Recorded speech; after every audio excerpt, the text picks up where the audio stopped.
Vasikana vekuMasvingo vekudyana zviningirikini zvavo vaya vari kunzi vasungwa. Zvinotonetsa zvokudana nezita. Welcome back to your channel. Please don't forget to like and subscribe. Guys, iyo yavo yekudyana zviningirikini zviyaka vari kunzi vasungirwa contravening the censorship act inoita kuti it regulates and control public exhibition of films, importation, production, dissemination nepublication of pictures, statues, records nezvimwe zvakadaro zvinhu zvinoratidza nhengo dzemuviri zviri kunzi hazvibvumidziwi kupublishiwa sezvavakaita. Uye nyaya iripo ndeyekuti hungochani munyika yedu yeZimbabwe haudiwi zvachose.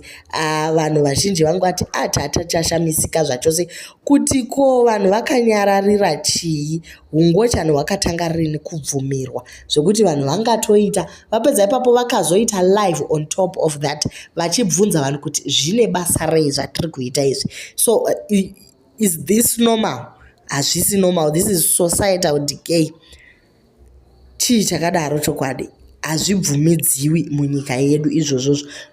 Most netizens are actually saying good news.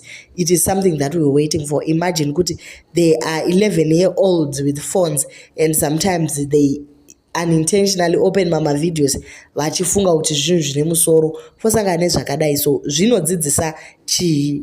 Vamwe ndo vari kuzvisapota vachiti imhosva here because tine vamwe vanhu vari kuita mhosva vari kutoregwa vachifamba mumastreets, but chatiri kufarira chiri kufarigwa nevanhu vakawanda ndechekuti zvavakaita zvinhu zvisiri decent zvachose, and after that you instead of coming and apologizing for disseminating such a video unotouya woda kutopa vanhu chifino. Saka kuri kunzi vapinda mukati vasikana. Let's hope vazodzidzisa vamwe kuchikoro biko.